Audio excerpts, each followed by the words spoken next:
Bismillahirrahmanirrahim. Alhamdulillah, wassalatu wassalamu ala Rasulillah wa ala alihi wa sahbihi wa man walah, wa la hawla wa la quwwata illa billah. Amma ba'd, ayyuhal ikhwah wal akhwat. Di ayat yang kedua sampai ayat yang ketiga dari surah At-Talaq, yang di Indonesia dikenal dengan ayat 1000 dinar. Saya pernah masuk di musalla MP. Di sana ada tertulis ayat 1000 dinar. Pernah baca itu? Apa ayat 1000 dinar? Hah? Kan ada ayat sapu jagat. Apa ayat sapu jagat? Rabbana atina fid dunya hasanah, ya, wa fil akhirati hasanah. Ada ayat 1000 dinar. Wa may yattaqillaha yaj'al lahu makhraja. Berarti sering ke MP. Wa may yattaqillaha yaj'al lahu makhraja. Siapa yang bertakwa kepada Allah, yaj'al lahu makhraja, dia akan diberikan jalan keluar.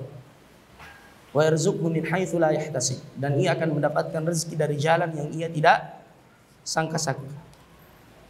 Kemudian kata Allah, wa may yatawakkal 'ala Allahi fahuwa hasbuh. Siapa yang bertawakal kepada Allah, maka Allah akan mencukupkan urusannya. Wa may yatawakkal 'ala Allahi fahuwa hasbuh. Siapa yang bertawakal kepada Allah, dia berusaha untuk kemudian mengambil sebab-sebab yang disyariatkan dan dia kembalikan pada Allah, dicukupkan urusannya oleh Allah. Tidak mesti sesuai dengan yang dia inginkan.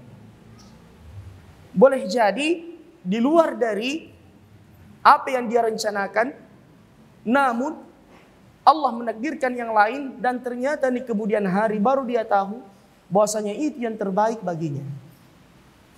Ya. Jadi pegang baik-baik ayat ini. Ayat yang kedua dan ayat yang ketiga dari surah At-Talaq. Wa may yatawakkal 'ala Allahi fahuwa hasbuhu. Siapa yang bertawakal kepada Allah Subhanahu wa taala, dicukupkan segala urusannya.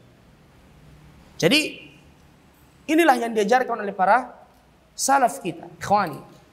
Ketergantungan mereka kepada Allah Subhanahu wa taala, sampai disebutkan para salaf sampai ketika tali sendalnya itu putus, mereka mengadu pada Allah Subhanahu wa taala. Mungkin ada yang mengatakan, ya sampai segitunya, bolehkah kita meminta dunia kepada Allah? Karena ada yang mengatakan, jangan meminta dunia kepada Allah, minta saja akhirat. Apakah kau tidak malu? Tidak mengapa, boleh. Allah yang menyuruh kita.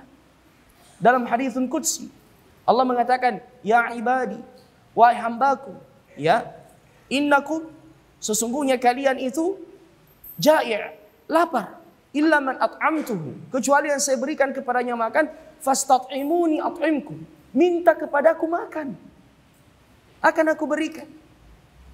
Kalian itu telanjang, kata Allah, illa man kasautu, kecuali yang saya berikan kepadanya pakaian, fastaksuni aksiku, minta pakaian dariku akan aku berikan. Jadi bukan aib minta dunia dari Allah Subhanahu wa taala. Minta kendaraan, tetapi usahakan yang kita minta itu benar-benarnya menolong kita dalam rangka untuk semakin taat dan mendekatkan diri pada Allah Subhanahu wa taala.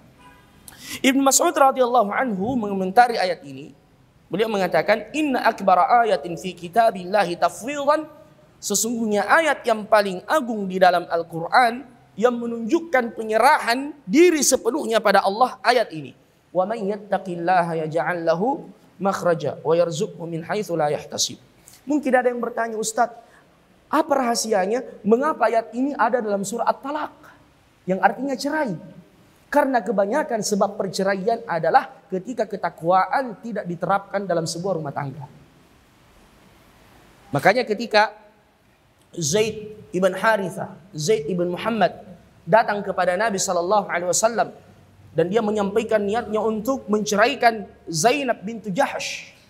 Apa nasihat yang pertama yang beliau sampaikan kepada Zaid?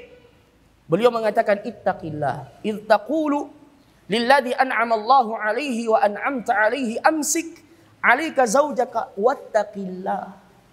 Ketika engkau berkata kepada orang yang Allah berikan nikmat kepadanya, itu nikmat keislaman, dan engkau berikan nikmat kepadanya, yaitu ketika diangkat menjadi anak oleh Rasulullah, dia datang menyampaikan hasratnya, nasihat yang pertama, ittaqillah. Makanya ulama kita mengatakan, merupakan sesuatu yang harus diperhatikan oleh para ahli fatwa, para masyayikh dan para asatidah, ketika ada yang mengadukan urusan rumah tangganya kepadanya sampai pada niat hendak ia menceraikan istrinya, maka nasihat yang pertama yang harus ia berikan adalah ittaqillah, bertakwalah engkau kepada Allah Subhanahu wa taala.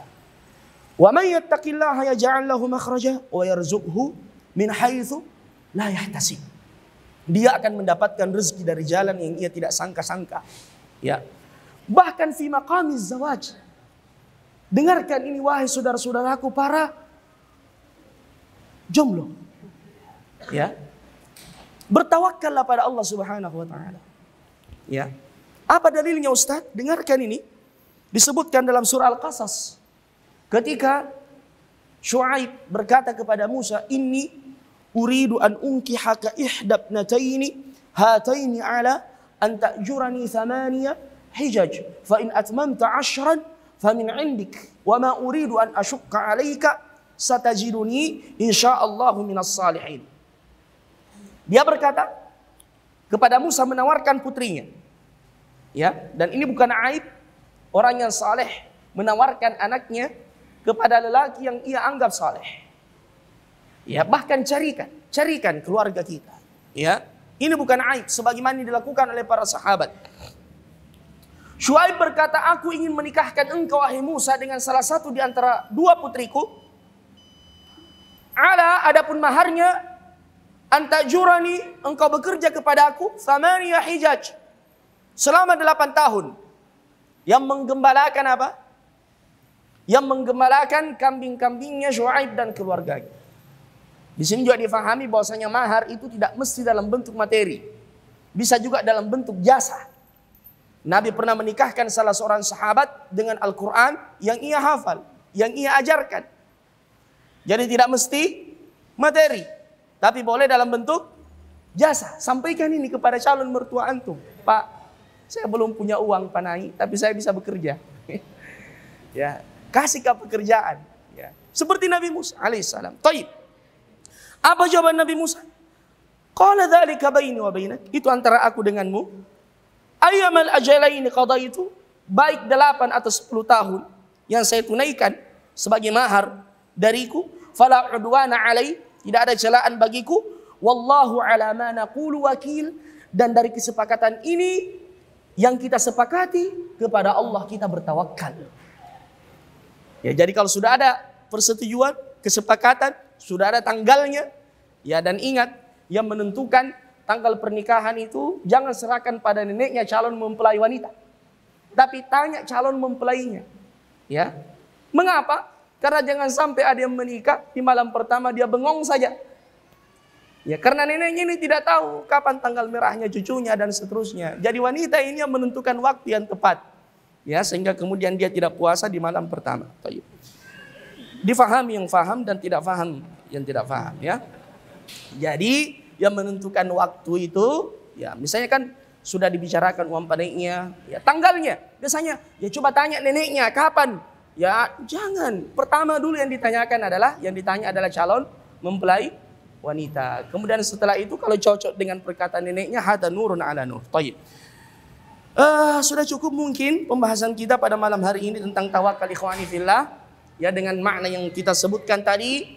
Semoga setelah pengajian ini semakin memberikan kekuatan kepada kita dalam menghadapi kehidupan yang kata orang keras memang kehidupan. Ya, keras kehidupan. Tapi tidak ada yang keras jika Allah yang berkehendak. Ya, mintalah kepada Zat yang Maha Kuat. Ya, jangan lemah. Ya, jangan lemah apapun masalah kita ikhwani.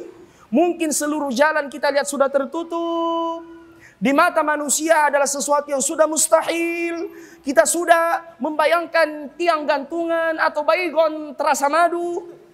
Jangan. Ingat di sana Allah Subhanahu wa taala yang Maha Kuasa. Mungkin ada di antara kita yang punya masalah yang sangat pelit, ya. Ikhwani, serahkan pada Allah Subhanahu wa taala. Berlepaslah dari seluruh manusia. Minta di tengah keheningan malam, di akhir malam. Amma yujibul muttarra idza da'ah. Siapa gerangan yang mengabulkan permohonan dan doa orang yang terdesak? Sudah terdesak. Tidak ada lagi, ikhwani, jalan keluar kecuali pertolongan dari Allah Subhanahu wa taala.